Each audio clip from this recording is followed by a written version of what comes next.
Tantangan dan menghadapi quarter life crisis. Pernah gak sih kamu merasa gelisah, mengkhawatirkan masa depan, overthinking, bahkan tertekan? Selain itu masih menerima pertanyaan seperti kapan wisuda, kapan menikah, kok belum kerja, yang akhirnya menambah beban pikiran. Jika mengalami hal ini, kamu mengalami fase quarter life crisis, yaitu kondisi seseorang mulai mencemaskan tujuan hidupnya. Hal ini dialami oleh orang-orang yang mulai beranjak dewasa antara usia 20 sampai 30 tahun. Namun hal ini jangan sampai membuat terlarut dalam sedih dan takut berlebihan dalam menjalani hidup. Tahapan quarter life crisis yang harus dilewati. 1.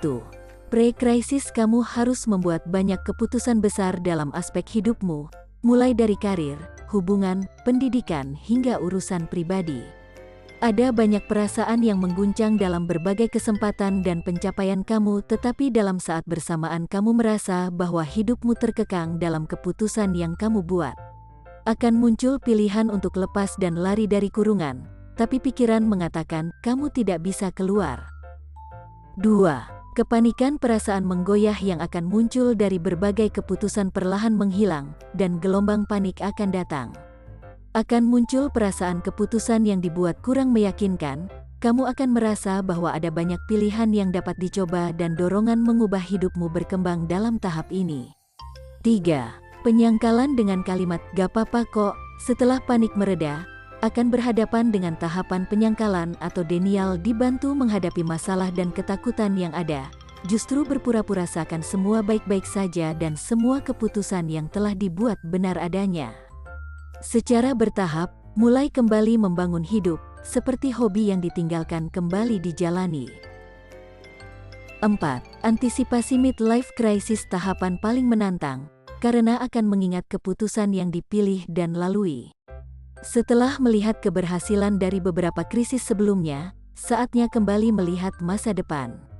Ia di tahap ini tidak pusing memikirkan kisah di masa lalu, dan menyadari bukan untuk saatnya merenung dan menyesali masa lalu. 5. Penerimaan. Setelah berhasil melalui 4 tahapan krisis sebelumnya, ini merupakan tahapan quarter life crisis terakhir. Kamu menyadari bahwa usiamu masih muda, di mana kesalahan yang diperbuat bagian pembelajaran dari hidup. Ada banyak ruang dan kesempatan untuk membuat kesalahan dan belajar. Tantangan hidup di depan masih banyak, dan jalan panjang sudah menanti. Cara untuk menghadapi situasi seperti ini yaitu: 1. Jangan khawatir, quarter life crisis itu normal. 2. Kenali dirimu lebih dalam, akui kelebihan dan kelemahan yang dimiliki. 3. Berhenti membandingkan diri dengan orang lain, karena setiap orang memiliki proses yang berbeda. 4. Lakukan kegiatan positif dan produktif untuk mengembangkan potensimu. 5. Berbagi cerita dengan orang terdekat dan yang kamu percaya. 6. Buat rencana hidup. 7. Buat catatan terkait hal-hal yang sudah tercapai dan membuatmu bersyukur. Tenang, kamu tidak berjalan sendirian.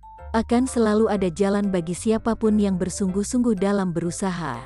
Karena kita tidak dapat menghindari fase ini, tapi kita dapat belajar bagaimana kita bertemu orang baru dan mengambil resiko.